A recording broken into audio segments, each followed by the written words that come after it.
제가 싫어하는 부장님과 출장 갔다가 방이 하나뿐이었어요. 그런데 그렇게 될지 누가 알았겠어요. 저는 올해 30 초반 중견 회사에 다니고 있는 여자입니다. 솔직히 회사 생활 버티는 게 일이지 즐거울 게 뭐 있나요? 게다가 저는 부장님 때문에 진짜 몇 번이나 회사를 그만두고 싶었던 사람이에요. 다른 직원들한테는 늘 웃으면서 친절하게 대하는데 유독 저한테만은 콕 집어 떽떽거리고 시비 걸고 정말 속으로 몇 번이나 일을 갈았는지 몰라요. 처음에는 제가 뭔가 실수라도 했나 싶었어요.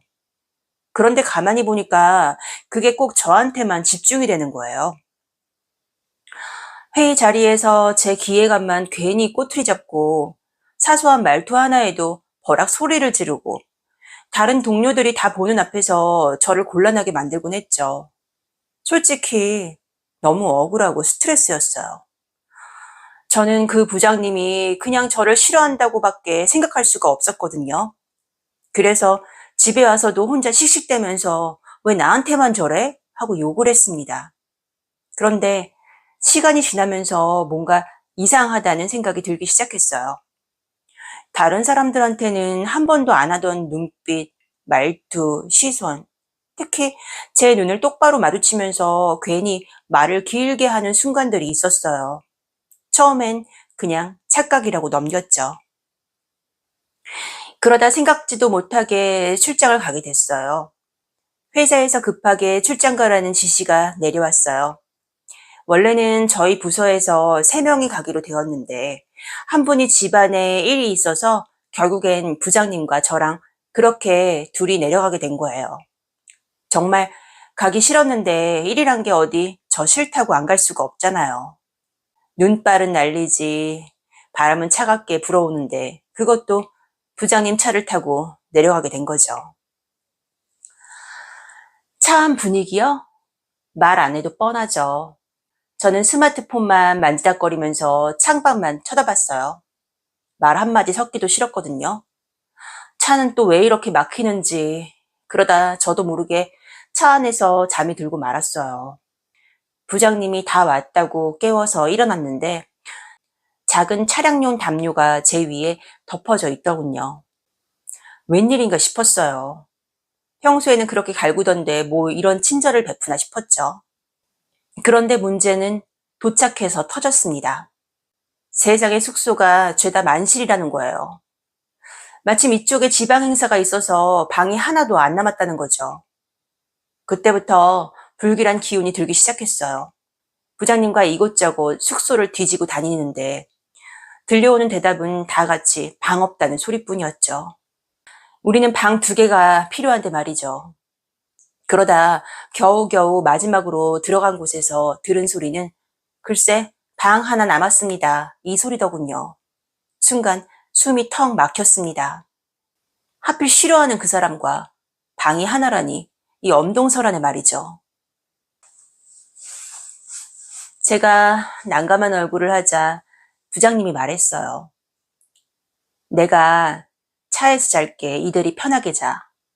그 순간 저는 속으로 그래 제발 그렇게 해라 싶었죠.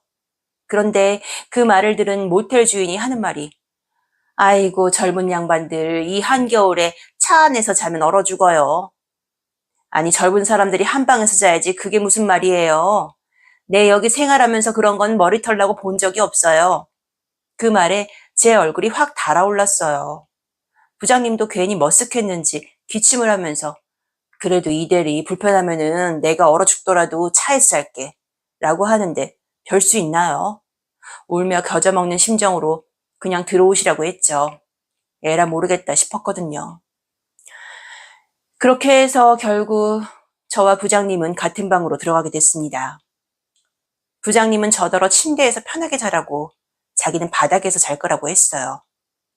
그런데 말이죠. 문이 닫히는 순간 제 가슴은 이상하게 두근거렸습니다. 그날 밤 저는 침대에 누워 있었고 부장님은 바닥에 이불을 깔고 있었죠. 아니 그런데 이상하게 눈이 감기질 않는 거예요. 심장은 괜히 쿵쿵 뛰고 머릿속은 복잡해지고 아래를 힐끔 내려다보니까 부장님도 편히 주무시지 못하는 것 같았어요. 맨 바닥이라 그런지 자꾸 몸을 뒤척이더라고요. 그 모습이 왠지 좀 짠해 보였어요. 창밖에서는 유흥과 네온 사인이 번쩍이면서 방 안으로 들어왔어요. 붉은 불빛이 이리저리 흔들리는데 그 분위기가 더 마음을 싱숭생숭하게 만들더라고요. 솔직히 저는 1년 전에 남자친구와 헤어진 뒤로 단 한 번도 누군가를 만난 적이 없었거든요. 그동안 외롭기도 했고요. 그 순간 눈앞에 있는 부장님이 이상하게도 남자로 보이기 시작했어요. 그러다 눈이 마주쳤어요. 부장님, 잠 안 와요? 부장님이 머뭇거리다가 대답을 했어요. 맨 바닥이라 불편해서 잠이 안 오네. 저는 결국 미친 척하고 말을 했어요. 그럼 올라오세요. 그러자 부장님은 이 대리, 그래도 괜찮겠어? 후회하지 않겠어? 라고 말을 했고 저는 글쎄요 라고 말을 한 순간 부장님은 기다렸다는 듯이 제 쪽으로 다가왔고 이불 속으로 들어오는 순간 숨이 막히도록 가슴이 뛰었습니다. 밖에서 들어오는 붉은 불빛은 점점 더 진해졌고 그 아래에서 우리는 결국 밤새 뒤엉켰어요. 얼마나 지났을까요? 부장님은 제 귀에 대고 속삭였습니다. 이 대리, 우리 너무 잘 맞는 것 같아. 저는 더 이상 아무 말을 할 수가 없었어요. 그리고 부장님과 그렇게 잘 맞을 줄은 정말 꿈에도 몰랐어요. 그날 이후 저와 부장님 사이엔 말로 표현하기 어려운 비밀이 생겼어요. 사무실에선 여전히 까칠한 상사와 부하 직원처럼 굴지만 회의 중에 슬쩍 마주치는 눈빛만으로도 전기가 찌릿 왔습니다. 가끔은 회식 자리에서 몰래 빠져나와서 남들 모르게 은밀한 시간을 가지기도 했어요. 누가 알면 큰일 날 일이지만 그 금기가 오히려 저를 더 깊이 빠져들게 했습니다. 이제 부장님은 제게 없어서는 안 되는 존재가 된 것 같아요. 그 이후의 일은 지금은 생각하고 싶지 않네요.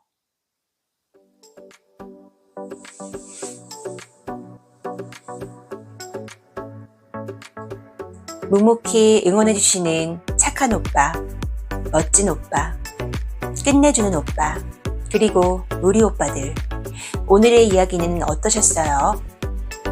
구독과 좋아요, 알림 설정은 저에게 큰 힘이 됩니다. 감사합니다.